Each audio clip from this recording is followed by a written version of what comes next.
Darwin.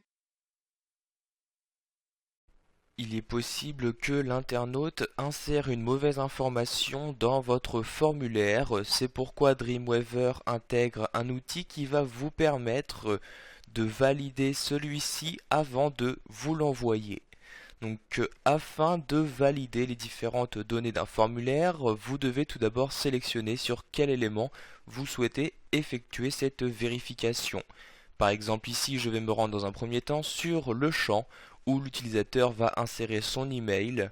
Je me rends ensuite dans l'onglet formulaire et j'ai accès ici dans les outils de droite à différents types de validation suivant donc l'élément que je souhaite valider, qu'il s'agisse ici d'un champ de texte, d'une zone de texte, case à cocher, etc. Donc par exemple ici il s'agit tout simplement d'un champ de texte. Je clique donc sur le premier outil de validation.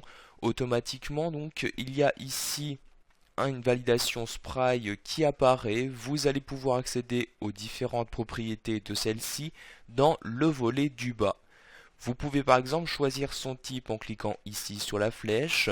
Il s'agit ici de différents types préconfigurés dans Dreamweaver. Par exemple, si vous demandez un nombre entier, une adresse électronique, une date, carte de crédit, etc. Cela vous permettra donc de ne valider ce champ-ci que s'il correspond à la mise en forme demandée suivant l'élément souhaité. Par exemple, le code postal, il ne doit donc avoir que 5 chiffres dans le champ de texte. Donc par exemple ici, une adresse électronique, cela veut donc dire qu'il doit y avoir au moins un arrobase et un .fr ou .com, etc. Donc ici, il s'agit donc d'une adresse électronique. Je clique donc sur la ligne correspondante. Vous pouvez ensuite ici choisir quel message vous souhaitez afficher donc lorsque le format n'est pas valide. Vous pouvez utiliser l'un des messages en cliquant ici sur la flèche, si vous souhaitez mettre obligatoire, valide, etc. Donc ici je vais laisser format non valide comme ceci. Sachez que vous pouvez le personnaliser. Vous n'avez qu'à sélectionner ici le texte se trouvant à l'intérieur, le supprimer et ensuite insérer ce que vous souhaitez. Par exemple ici je vais mettre merci d'insérer une adresse mail comme ceci. Donc maintenant je clique en dehors et automatiquement ce texte apparaîtra donc si la condition n'est pas vérifiée, donc ici si l'utilisateur n'a pas inséré une adresse email. Vous pourrez à tout moment personnaliser donc ce type de validation en recliquant ici sur la validation Spry. Vous aurez alors à nouveau accès aux différentes propriétés. Par exemple, si vous souhaitez ou non que ce champ de date inséré soit rempli obligatoirement, vous pouvez également définir un nombre maximum ou minimum de caractères. Nous allons maintenant insérer une autre zone de vérification, cette fois-ci sur le champ de mot de passe. Donc je sélectionne ce champ-ci et vous allez ensuite cliquer sur l'outil validation de mot de passe. Donc je clique ici et à nouveau vous avez accès à différentes propriétés. Donc si vous souhaitez rendre ce champ obligatoire ou non, ici nous allons définir un nombre au minimum de caractères, par exemple de 6 caractères pour le mot de passe. Et vous allez également préciser donc si vous souhaitez un certain nombre minimum ou maximum de lettres, de chiffres, majuscules et caractères spéciaux.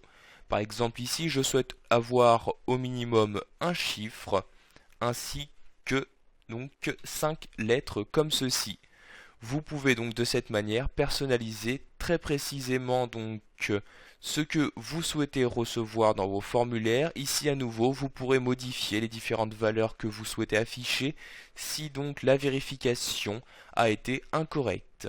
Nous allons maintenant vérifier que cette vérification fonctionne correctement. Pour cela, je vais appuyer sur la touche F12 afin d'ouvrir le formulaire ici présent sous Firefox. Donc j'ai ici les différents champs de mon formulaire qui apparaissent. Je vais donc commencer par exemple ici par les remplir.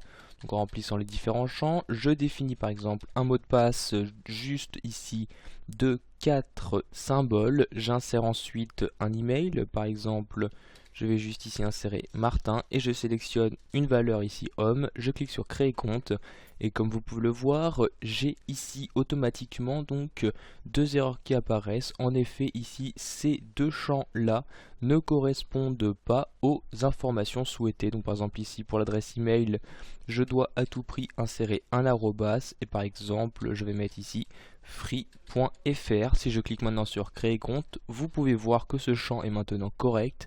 Il apparaît donc en vert. Pour ce champ là, je vais tout simplement devoir insérer 6 éléments pour mon mot de passe, dont au moins un chiffre et 5 lettres. Je quitte maintenant Firefox en cliquant ici sur la croix comme ceci. Voilà, vous avez maintenant la possibilité de valider les différentes données insérées dans un formulaire, qu'il s'agisse donc d'une adresse email, d'un mot de passe ou autre.